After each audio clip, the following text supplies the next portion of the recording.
that God is narcissistic. If God were to be humans. If God were to be humans. But thank God that God is good. By the way, back to what I was talking about.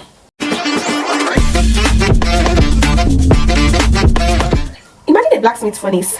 You know, when blacksmiths are working on an iron, and so while it's still on, the blacksmith is still working on the iron is red hot and glowing, like something that is ready to be formed into something very useful.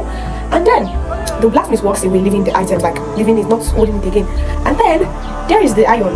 You know, from a distance, it will still look as though, okay, this thing is still ready to be worked on. It will still look as if it's glowing. But then, if you watch closely, you see that as long as the blacksmith doesn't come back, it gradually becomes that soft, glowing iron. Gradually turns into a strong and cold iron that cannot be worked on. Now, why did I tell this story? This is because many believers, they don't lose their passion for God overnight. It actually happens quietly. It's when we become comfortable, you know. It's when you stop pursuing Him with the same hunger that we once had. You know, prayer becomes occasional instead of becoming essential like it used to be. The Word of God becomes familiar instead of becoming life-giving. Worship becomes a routine. It's no more an encounter. It's no more a fellowship. And that is the greatest danger to revival. Revival is not danger to revival. It's not always persecution or opposition. No. The greatest danger is a heart that no longer feels the need for God the way it used to feel it before. It's a heart that has become so used to comfort. You know, revival begins when we become dissatisfied with ordinary Christianity.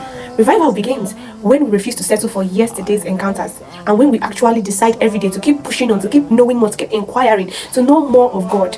That is when revival begins. And its greatest danger is comfort. When we feel we've gotten to where we wish to, when we feel we have attained an height in God, when we feel we have gotten something and then all we have to do is to relax, that is the greatest danger to revival. It's not even persecution, it's not even sin. There should be this level of dissatisfaction that you have when you see people talking about deconstructing Christianity, talking bad things about God. I even saw someone once use this word that God is narcissistic.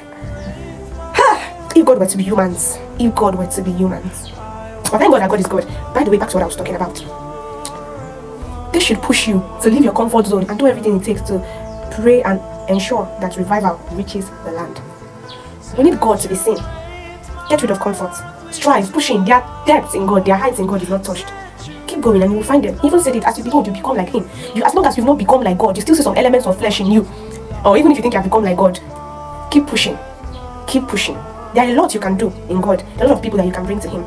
So I was reading a book on revival, and it said something. You know, we have this prayer we usually pray, oh God, send revival, revive the land.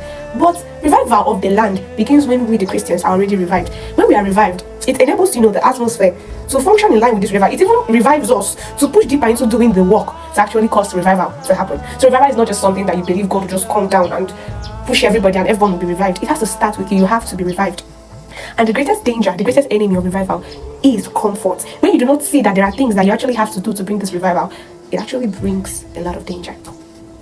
So what am I saying today? Look for that comfort that is making you feel like you've attained the heights. Look for that thing that's making you take Christianity as a routine and not a lifestyle.